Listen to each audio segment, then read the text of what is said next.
ഹൈക്കോടതി ഉത്തരവിനെ തുടർന്നാണ് പൂപ്പാറയിൽ പന്നിയാർപ്പുഴയോട് ചേർന്നുള്ള വ്യാപാരികളെ കുടിയൊഴിപ്പിച്ച് കടകൾ സീൽ ചെയ്തത്. പുനരധിവാസം നടപ്പിലാക്കണമെന്ന് കോടതി നിർദ്ദേശിച്ചിട്ടുണ്ടെങ്കിലും ഇതിന് കാലതാമസമെടുക്കുമെന്ന ആശങ്ക വ്യാപാരികളെ പ്രതിസന്ധിയിലാക്കിയിരിക്കുകയാണ്. ഈ സാഹചര്യത്തിലാണ് വ്യാപാരി വ്യവസായി ഏകോപന സമിതി സംസ്ഥാന പ്രസിഡന്റ് രാജു അപ്സരയുടെ നേതൃത്വത്തിലുള്ള സംഘം പൂപ്പാറയിലെ വ്യാപാരികളെ സന്ദർശിച്ചത്. കുടിയൊഴിപ്പിക്കലിന് പിന്നിൽ ഹാരിസൺ കമ്പനിയാണെന്നും ഉദ്യോഗസ്ഥർ അതിന് കൂട്ടുനിൽക്കുകയാണെന്നും രാജു അപ്സര ആരോപിച്ചു.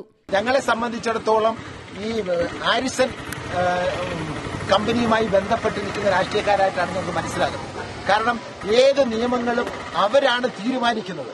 ഈ പാവപ്പെട്ടവരെ ഇറക്കിവിടാൻ ഹാരിസൺ കമ്പനിയാണ് മേൽനോട്ടം വഹിക്കുന്നത്.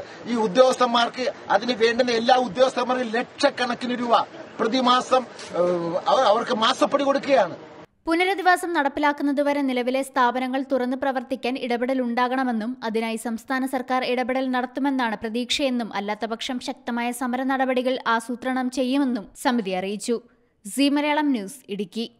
ഏറ്റവും പുതിയ വാർത്തകളും വിശേഷങ്ങളും വിരൽ തുമ്പിലറിയാൻ സീ മലയാളം ന്യൂസ് എല്ലാ ഡിജിറ്റൽ പ്ലാറ്റ്ഫോമുകളിലും ലഭ്യം.